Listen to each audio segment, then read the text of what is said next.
Good evening. I'd like to call the study session of North Augusta City Council for October 30th, 2023 to order. And this time, I will turn over to our city administrator, Mr. Jim Clifford. I'd like to welcome the mayor and council to the final study session of Eastern Daylight Time, or Daylight Savings Time. So don't forget to turn your clocks back this weekend. Where are you going with that? Yeah, okay.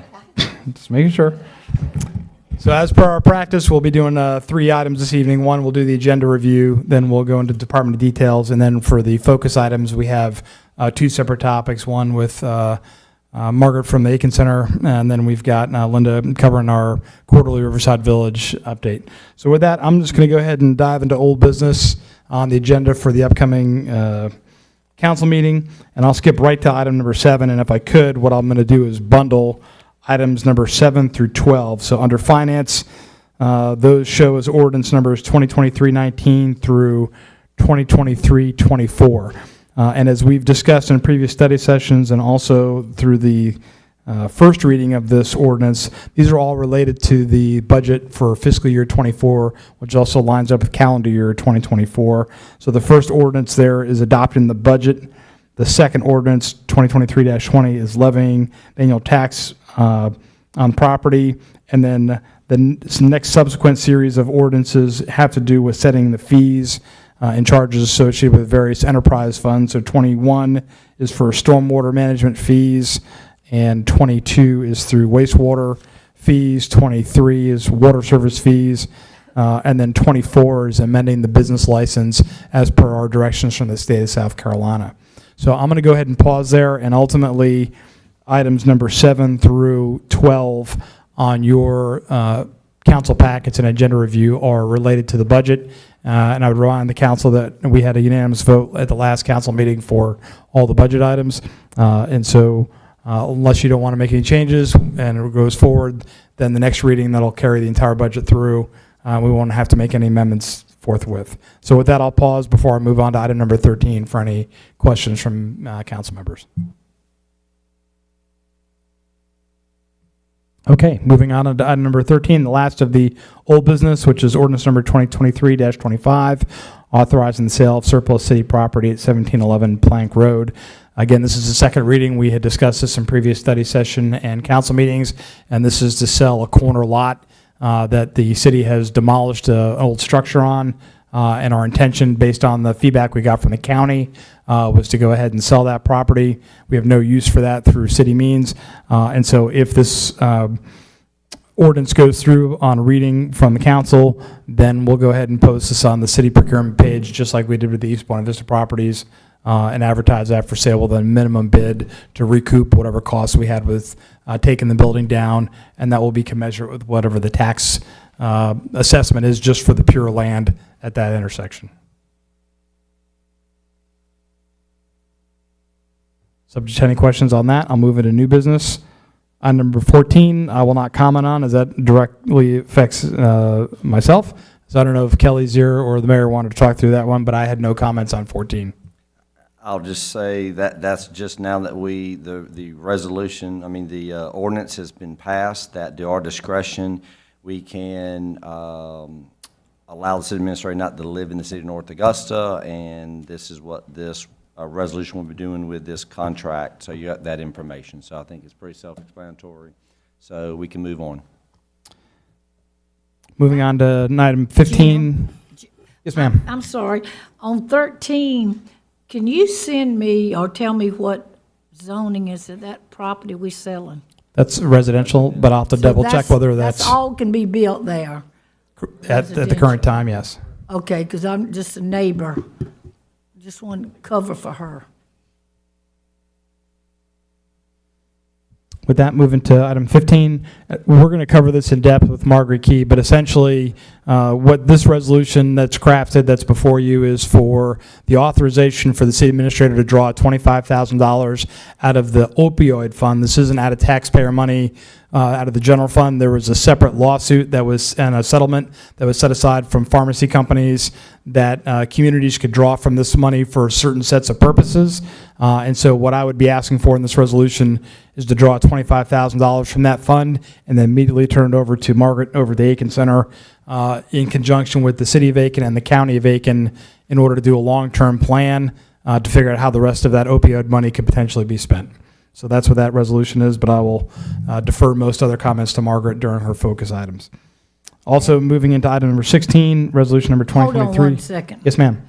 Ms. Mark, did you say that last time you were here, y'all were possibly going to open up something in North Augusta or not? We're going to talk about that when she's speaking. She's going to be Oh, part of the she study gonna session. Yeah, she's part of the study session.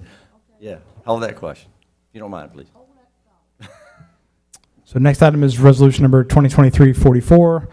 This is accepting a deed of dedication for the streets, sanitary sewer, stormwater collection, and fire suppression systems, associated easements and rights-of-way, along with the maintenance guarantee and letter of credit for Gregory Landing Phase 3. So that's the development that's off Gregory Lake Road. It's actually up in Edgefield County, north of I-20.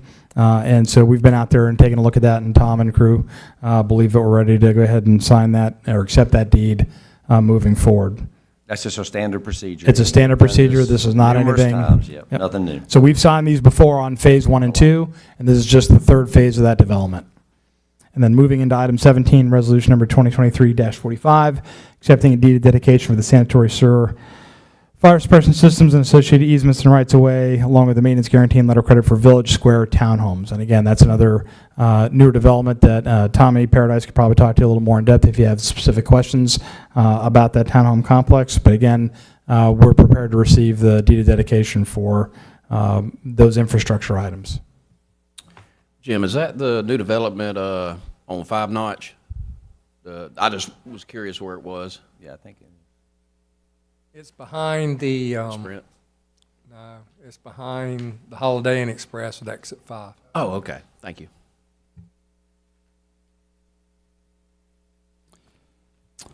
So those are the rest of the items there are under new business. What I would like to do, though, is turn this over to Rachel for a minute, because we have some items that are not yet listed on the agenda, which we would like to add for next week. So just to give you a verbal update on some of the updates we'll likely be putting in for this coming week for you all to consider. And Rachel, I'll turn it over to you. There are a few ordinances that we'll have for you all, mostly just updating our code of ordinances. We currently have under, I believe, Chapter 2, under administration, our various departments, and certain appointed officials listed. However, it's missing human resources, information technology. So we'll have ordinances to add them to the code formally. We'll also have the addition of a new department, tourism.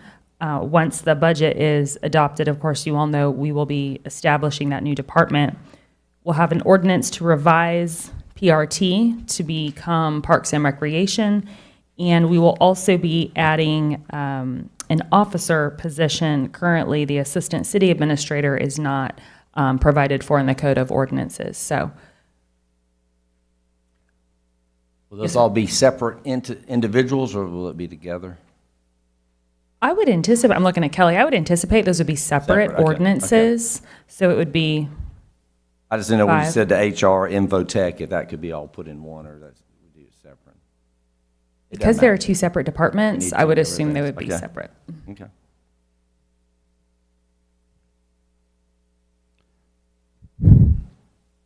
Mr. Mayor and Council, I'd also asked Rachel to kind of dig into this, because I said this seems a little silly that we're going to be hiring another assistant city administrator and it's not actually on the code of ordinances. So in doing that, Rachel also figured out all these other missing holes.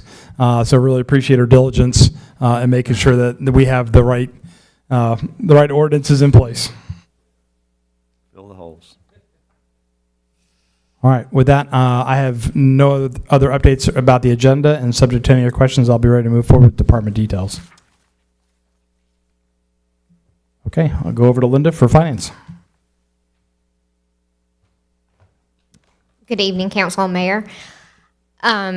We have a Cycle 2 customer disconnect on Wednesday and Thursday this week. That's November 1st and 2nd.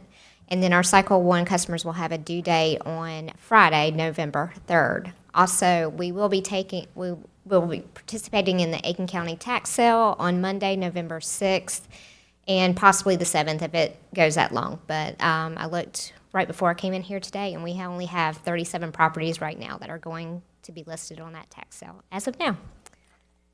That's all I have for this evening. Thank you, Linda. Next over to James, the Public Services. Good evening. Just to give you an update on the wastewater interceptor rehabilitation project that's supported by the SCIP funds, $7.6 million.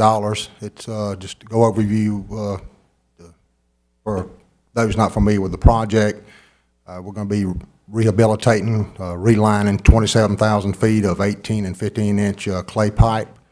The wastewater line runs from the backside of Hammond Hills subdivision at the end of River Oaks, down the Greenway Trail along the riverfront, up to Buena Vista, up Riverside Boulevard in the creek bed area, comes out on Buena Vista, goes up to Atomic, over to Carolina Springs Road, and ends at Woonraff Road. We anticipate the contractor being here next week to go ahead and start doing some internal inspections and cleaning of that pipeline. Does that include the manholes? This part will not, but it will include the manhole rehabilitation and relining of those as well whenever the contractor does the cured in place on the pipe system. So yes, the manholes will be rehabilitated as well. Yes, sir.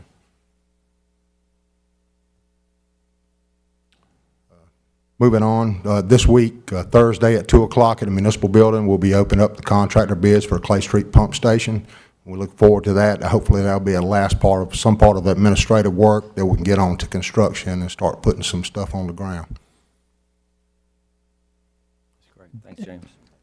And just as a reminder for councils, we have a significant number of projects going through James's department right now. So between the wastewater interceptor line, which he talked about, the Clay Street Pump Station, he's also got the transfer station there at the MRF, and then also the tree grant that came through that they'll be planning for this next year. So ultimately, you've got 4 major projects that would be, one project would be a major project in of itself for a department, but James is going to juggle 4 going here in 24. So incredible work done by himself, by Rachel, by the team down there at Public Services to make that all go. So that's not the norm within government. Just want to let you know that that's a pretty impressive feat from James and his staff. And with that, I'll go over to Planning and Development for Tommy Paradise. Good evening, and next week we'll have another BZA meeting as usual. The Planning Commission received a resolution that council passed regarding the impact fee and capital improvement program. At the last meeting, they authorized the planning director to move forward with an RFP, and that RFP is now advertised and on the SCIBO website with the closing of December the 1st. And we will be running a little short in the planning department this week. Both Stacy and Cully will be attending the SCAPA, South Carolina Association Planning meeting in somewhere. I can't think of where they're going to be. But anyway, they'll be out of the office the day later this week attending training. Okay. Thank you, Tommy. Next up, Chief Thomas, Public Safety.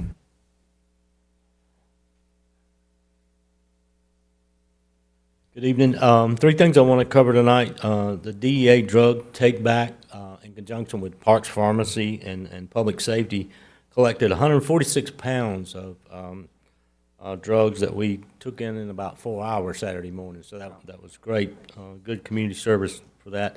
And then secondly, Sergeant Justice, I don't know if you saw him or not Saturday, but he made his debut at the Jack-o'-lantern Jubilee. Very proud of that. That's a community service that we'll continue to offer.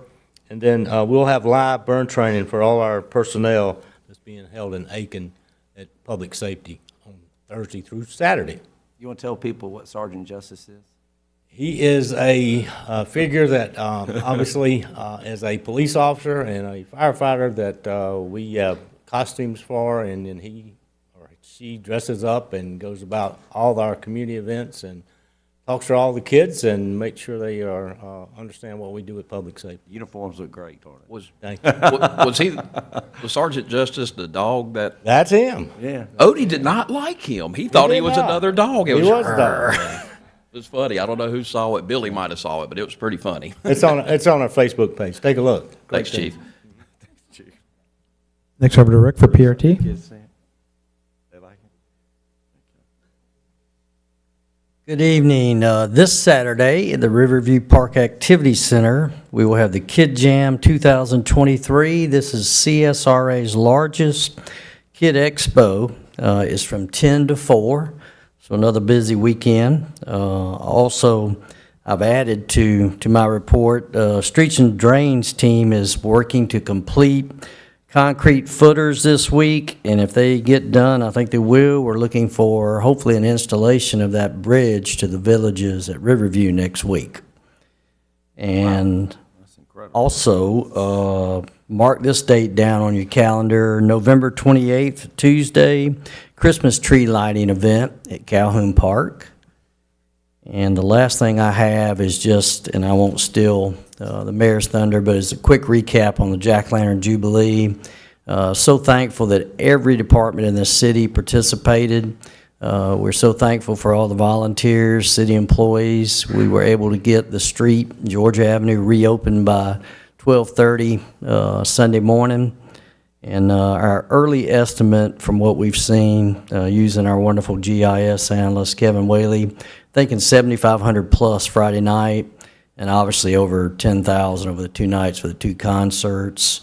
And then you throw in the traffic we had in downtown all day Saturday, you know, in the 20,000 range very easily. Awesome, Rick, thank you. Thank you. We'll talk more about it at the very end. Thank you. Next up, Tom Caesar from Public Works.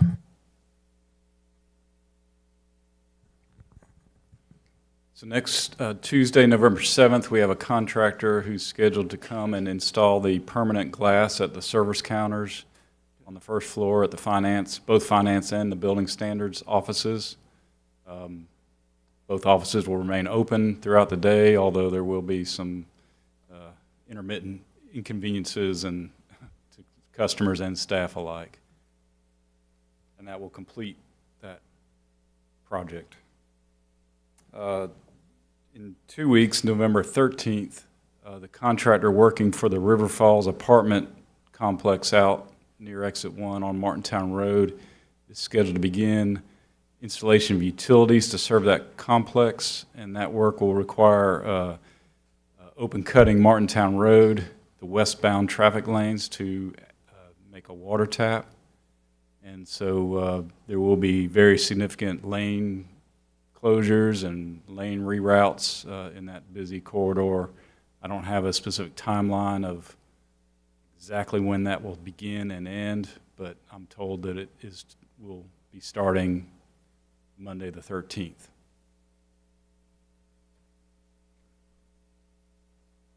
That's all I got. Thank you, Tom. Thanks, Tom. Last but not least, Kayla.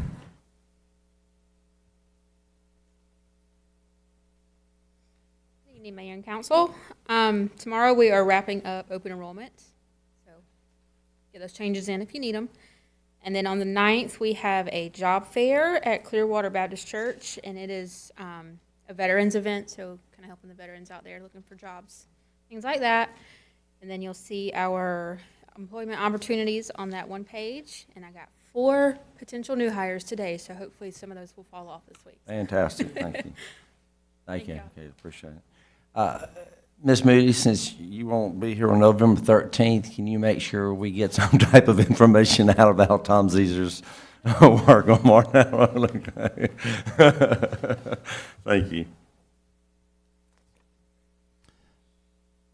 So that concludes our department details, and with y'all's permission, we're going to move right into our focus items. And first, I'd like to invite Margaret Key up from the Aiken Center, and to remind the council and our citizens that are watching at home, you know, we have a longstanding partnership with the Aiken Center, and they end up providing counseling services and do a lot of things that have to do with drug and alcohol addiction, and have been an enormous partner for us over the years. And so, Margaret, I'll turn it over to you. Thank you so much, Mayor and council members. I think Ms. Carpenter, I think it was May when DHEC and Mental Health Department, Aiken Environmental Mental Health, and I were here last, so I'm glad to be back in front of you. The narrow focus is the resolution that you'll be considering that is very much a mirror of what the county council has passed and the city of Aiken has passed already. And with a letter of intent signed by Jim or you, Mayor. The SCORF Board, which is our newest acronym of the year, right? The South Carolina Opioid Recovery Fund. That board will release to you $25,000. They are making this an easy process outside of their window of normal full applications because they're wanting to incentivize government entities that already have these funds in an account waiting for you to do really good local planning, the strategic planning. This is meant to be like an 18-year program, similar but doing much better than we did with the tobacco settlement from years ago. But these lawsuits have come together. They're trying to really do a good job this time. And I think that's making that strategic planning an easy process is a smart move. It's smart for them, it's smart for us. And so we have on standby now the Arnold School of Public Health, USC, and local USC Aiken, some colleagues who are professors and researchers and graduate students ready to jump on this updated needs assessment process, quantitative, qualitative data, and looking at our local problem. I handed out, or had handed out to you just an update of the form, the one-pager that we gave you in May. But you know, the numbers are as they were in May, not looking good for Aiken County in terms of accidental opioid overdoses, both fatal and non-fatal.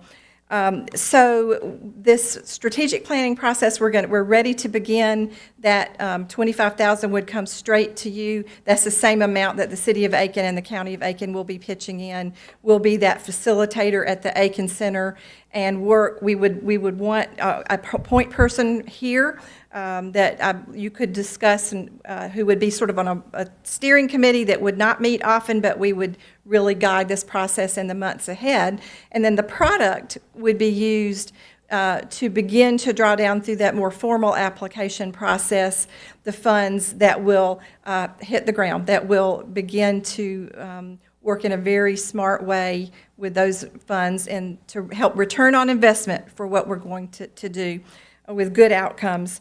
That bigger project we can talk about in terms of the road ahead. And Aiken Center, as we were before, stand ready to be your arm in working with the county and the other city to maximize those resources for the good of the whole county and address it, obviously, particularly here for you in the city of North Augusta. I think right now, just a heads up, you know, you've got about $324,000 sitting there now in that total fund, but by waiting and beginning to get this data and this strategic plan in the months ahead, again, we'll make sure that their application is within the guidelines of that SCORF board and what they've already put out there about what are best practices in this field. And so that strategic plan will overlay the data with what the allowable expenses will be for the future under that program. So that's really all I had, unless you wanted me to go into more detail. Yes. You might have just said it, and I wasn't listening, but how long of the study how long will it take to do the plan, and when do you expect to get that back? What's that time frame roughly, you think? Yes, I'm going to go ahead and do a one-year contract with the University of South Carolina, but it will be a rolling process. We're going to be doing focus groups and all kinds of mining the data. So I think we'll begin to have enough information so that if the final product isn't given to us by the university and our steering committee, say until next September, I think we can still have enough information by a window for you to formally apply for some of the funds in a springtime window, if you choose, if you would like to do that. So we'll have a final product next October, but I think you're going to have a lot of information before then. So, Mr. Mayor and Council, what I'd add is I've got the letter for the letter of intent to give to SCORF is already drafted and ready to go. And what my plan at this point in time, subject to guidance from council, is after this resolution is passed next Monday, if it's passed, is that Tuesday morning, that request would go formally to SCORF, and then would probably take a couple days to get the funding. And then as soon as we have the funding, then Linda would transfer that to to Margaret through that process. So just wanted to let you know that's the timeline that we're looking at. It's a pretty quick flash to bang of once the council approves, or if the council approves this request, then we'll be able to turn this pretty quickly back to Margaret. That money's been sitting there for, I mean, we need to use it. It's been sitting there for a couple of years. It has, but I like this process of having some outside help looking at the numbers and overlaying and do good agree. strategic planning. I think it'll be a good $25,000 investment, and will. and there's going to be more money coming in. You know, it's like I say, 18-year program, and all of the Mr. Zier may be keeping up with this at a national level, but I think all of those pharmacy settlements have not come in yet. So I think this is a smart move. So the fundings, or so the funding will fund the study, and then the study will show where to place the money from there? Got it, okay. Simplified version. Any other questions for Margaret? Well, thank you for your leadership in this. As I told you and I told Steve, when they chose you as the director, they made an incredible decision. You've really elevated the Aiken Center, and you're a bulldog, and you know how to be consistent. And we thank you for your service, and you're making a difference. So thank you. I really mean that. Absolutely. Thank you for the honor of doing it. So. Okay, you're good at it. Thank you. The second item on our focus items this evening is a presentation from Linda from Finance, and this is the quarterly update regarding Riverside Village. You can go ahead. Good evening. I have the third quarter update for Riverside Village. Again, we do these quarterly, and they're also voluntary, and this is the statement that we use on every filing that we do. This third quarter filing has been updated on the uploaded to the electronic municipal market access website, and it can be found at emma.msrb.org under North Augusta Public Facilities. It's also been uploaded onto the city's website under financial transparency. The third quarter doesn't have a whole lot of update to give for y'all. It's a slow time for the Riverside Village area. So the next several slides do not have any changes to report on them. So unless y'all have any objections, we can move over to local hospitality. Very good.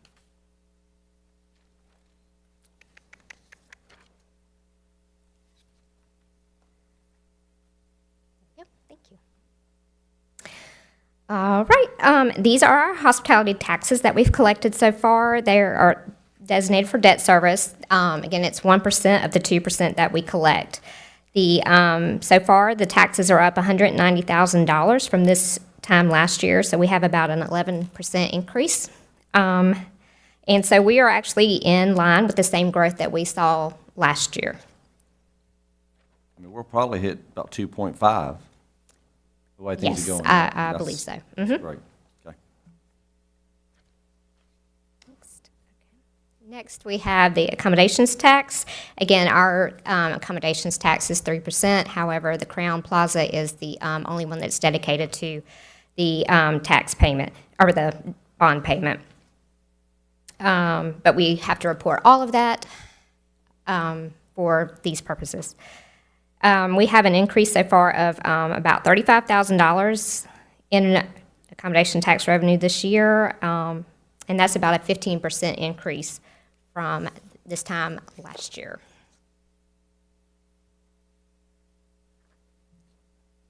So Linda, would it be fair to say as we go into the next, kind of cycle, or the next several cycles, that if the True Hotel opens up in at Exit 5 sometime by the end of this year, that we'll see a bump in overall accommodations tax Yes. going into the next couple of quarters? We should see some positive increase on that, as long as they stay booked. On this accommodations tax, Linda, the numbers that you're showing, is that for everywhere in North Augusta, or is this just the Crown Plaza? That is everywhere in North Augusta. We Okay, thank you. can't divulge just the Crown.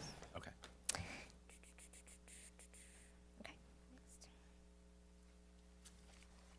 Okay, and so our TIF revenues are in line with our 2022 revenues, which we expect.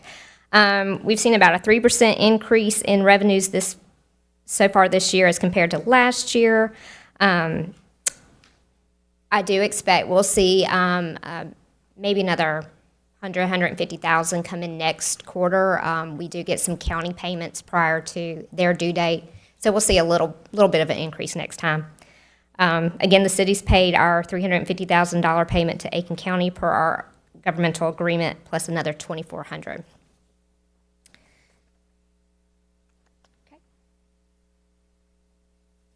Okay. And this is the mid payments, no changes here. And next is our parking revenue. Again, we're still working with the hotel developer and management with this parking situation, but at this time, we still have a positive number sitting in that line item right now. So, and again, that's our net number, so that is our revenues less the expenses we've paid out. And finally, we have the stadium revenues. We have received 2 payments from the emissions tax, so that's new for this quarter. And we will get our final payment will be in November when we get that third quarter. So that'll be should be not quite double, but a good chunk of change is going to show up on that one. Everything else has been paid except for the corporate naming rights, and that is due in December.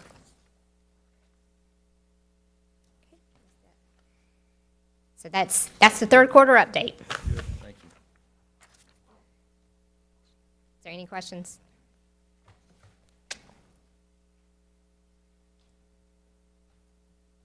Mr. Mayor, that's all I have from staff at this time. Okay. I'm going to let council respond if they want to, but I just wanted to do a couple things. One,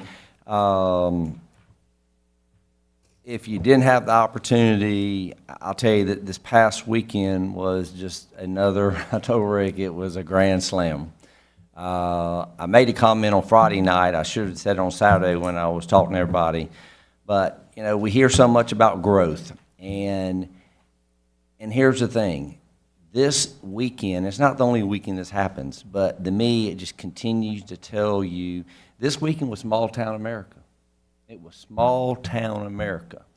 And the thing about it is, you don't get Toby Mac if you don't have the ability to bring the density we did.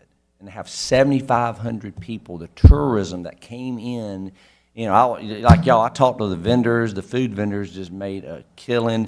I mean, it was a huge success. So this city can grow, and we can still make our downtown be the heartbeat. We can still be small town America if we continue to do things the right way, and I believe we're doing that. On Saturday night, I thanked all the citizens for coming, because I said, you know, it wouldn't do any good for us to have all this event if you don't show up. But tonight, what I'd like to do is I want the citizens to understand what a production this is.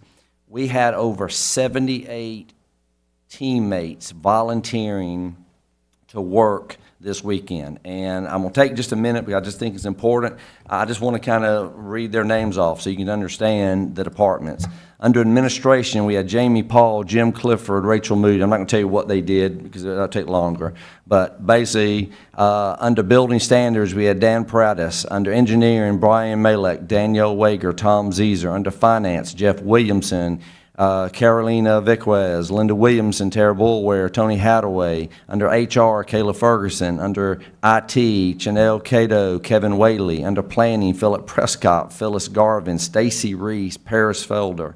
In PRT, Holos, Amber Porter, Ben Bartley, Brad Holdren, Brandon Nicholson, Derek Boyd, Derek Nelson, Jeremy Junis, Jose Valeratero, Josh Logan, Carl Waldrow, Cal Newbean, Lee Jones, Randy DeToe, Rick Meyer, Ron Matthews, Ryan Webb, Steve Huff, Susan Reynolds, Tanya Bridwell, Terrence Childs, Tori Roberts, Trey Lobby, Tyler Roosh.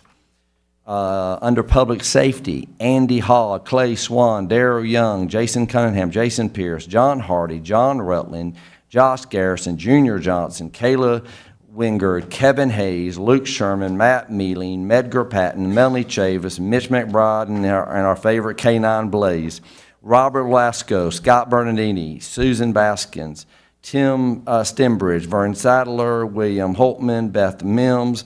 Under Public Safety Records, Kim Jones and Meredith Herrera. Under Sanitation, Bobby Mays, David Horn, Jason Sykes, Juan Padilla, and Taylor Ferguson. On Streets and Drains, Butch Norman, Carlos Cardenas, Jeff Davis, Jerome Marby, Jorge Pereira Dolmas, Paul Pinkney. The Chamber of Commerce volunteered 6 people. Kevin said that was a huge help. So, you know, I just think it's pretty incredible that the citizens, I want you to understand, you got these folks who are every day during the week doing what it takes to improve the quality of life for all of us.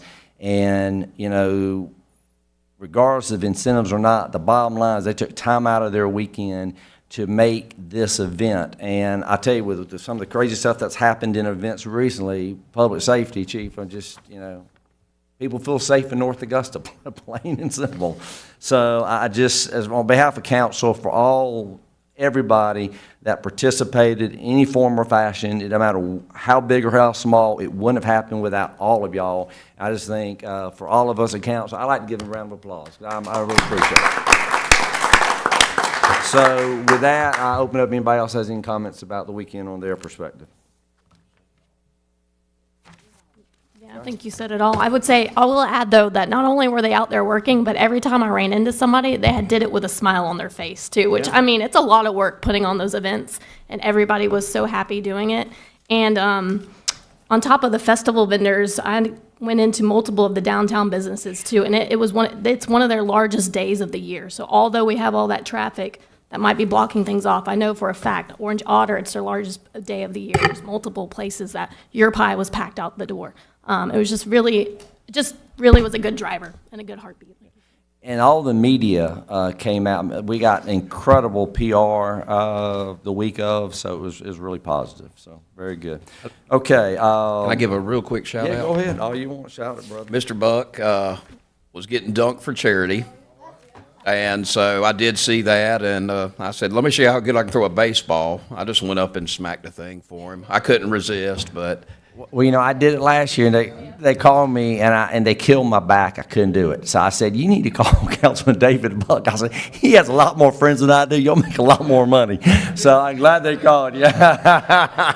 I tell you, as hot as it was there today, I told David to sign me up because I was getting hot under that tent all day. But, David, thank you for doing that. That was good, man. Thank you. That's helped the mothers group. That was great. Okay. All right. So at this point, we are going to an executive session. Item 4, request of the city administrator in compliance with section 30-4-70A5. The city administrator requests an executive session for the purpose of discussion of matters relating to the proposed location, expansion, or the provision of services, encouraging location or expansion of industries or other business in the area served by the public body. Discussion specifically related to Riverside Village. Do I have a motion to go into executive session? So moved. Okay, that's Mr. Toole. Is there a second? All right, Mr. McGee, thank you. And all in favor? That is unanimous, and we stand adjourned. Thank you all for being here. Have a great evening.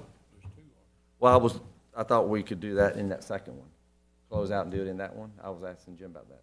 I'll do whatever. I think they both need to be done. Okay, good, okay. All right. So after we go that executive session, then we're going to have another executive session, item 5, in compliance with section 30-4-70A2, the city attorney requesting executive session for the purpose of discussion of negotiations incident to proposed contractual arrangement and proposed sale or purchase of property, the receipt of legal advice where the legal advice relates to a pending, threatened, or potential claim or other matters covered by the attorney-client privilege, settlement of legal claims, or the position of the public agency in the other adversary situation involving the assertion against the agency of a claim. Discussion specifically related to the master development agreement for Riverside Village. Do I have a motion to go into executive session for that session? So, Mr. President, is there a second? Second. Ms. McCauley, thank you. All in favor? And that is unanimous. Am I good now? You're good. We now stand adjourned. Thank you.